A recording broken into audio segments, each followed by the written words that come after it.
De acordo com a Organização Mundial de AVC, acidente vascular cerebral é responsável por 6 milhões de mortes a cada ano. Mas com prevenção, essa mortalidade caiu 32% no Brasil. E com mais clareza, o neurologista Dr. Jacinto Lei.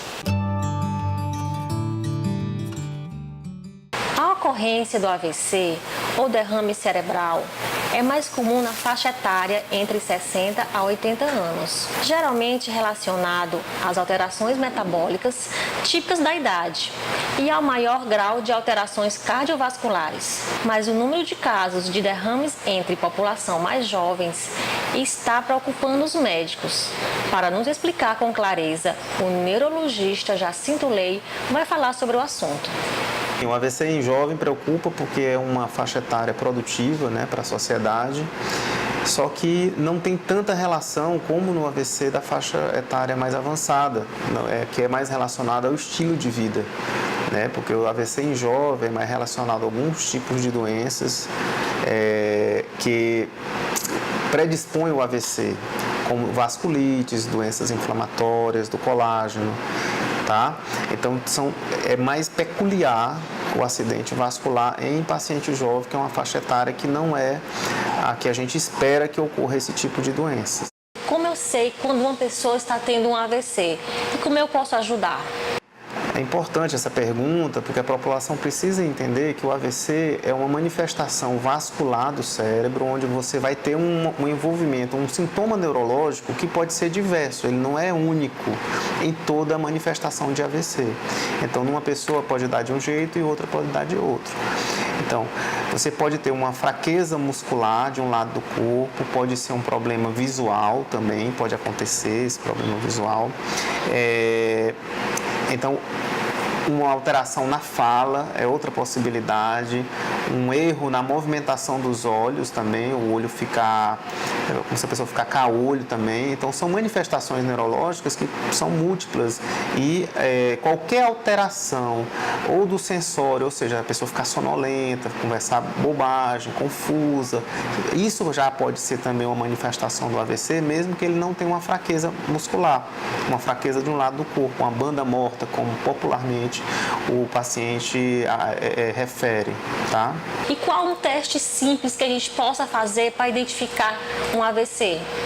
Bem, ele tem que conversar com o paciente para saber se ele está lúcido, se ele está coerente com as respostas, né? Perguntar o nome completo, a idade, pedir que faça uma extensão dos braços, né? Adiante do corpo para saber se tem alguma diferença de força, pedir que aperte a mão do examinador assim, para saber se há alguma diferença, alguma lateralidade e saber como está a visão. Essas são as provas mais básicas, né, da população, né? Pedir para observar a rima labial, né? Pedir para a pessoa sorrir, se há algum desvio da rima labial, da face, para identificar a deflagração do AVC. Explique a diferença do AVC isquêmico e do AVC hemorrágico. O AVC isquêmico ele é o mais frequente, né? Em torno de 90% dos AVCs, de forma geral, são isquêmicos, ou seja, há um entupimento do vaso e naquela região do cérebro não há irrigação sanguínea. E o hemorrágico, que é mais grave, graças a Deus é uma minoria, em torno de 10%, aí ocorre um rompimento do vaso e um extravasamento desse sangue pelo cérebro. Então, a diferença básica é essa aí. O isquêmico é mais frequente, mas normalmente menos grave, e o hemorrágico menos frequente, mas normalmente mais grave. O que nós temos de mais avançado na medicina para o tratamento do AVC? Para o tratamento do AVC, para conseguir uma eficácia maior, primeiro de tratamento preventivo, né?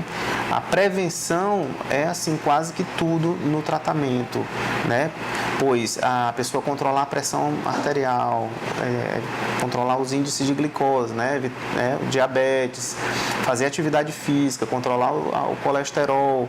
Isso aí são mecanismos para a prevenção do AVC. Isso eu falando em termos preventivos, profiláticos.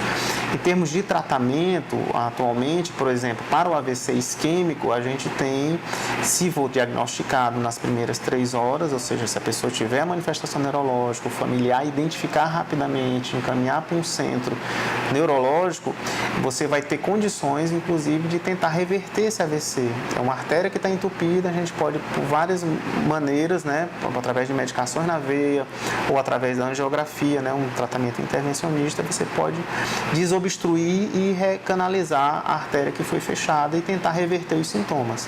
No caso do AVC hemorrágico, é o sangramento. Você tem que avaliar o tamanho do sangramento, saber se é cirúrgico ou não, se precisa tirar e saber a causa do que rompeu, por exemplo. Se ele rompeu por um aneurisma, você vai ter, lógico, que fechar esse aneurisma, se for por uma malformação também, no mesmo pensamento. Mas se for por hipertensão, controlar a pressão e tirar o coágulo, se ele for um coágulo de volume cirúrgico. Doutor Jacinto, muito obrigada pelas suas informações. E prevenção, gente, é o melhor caminho.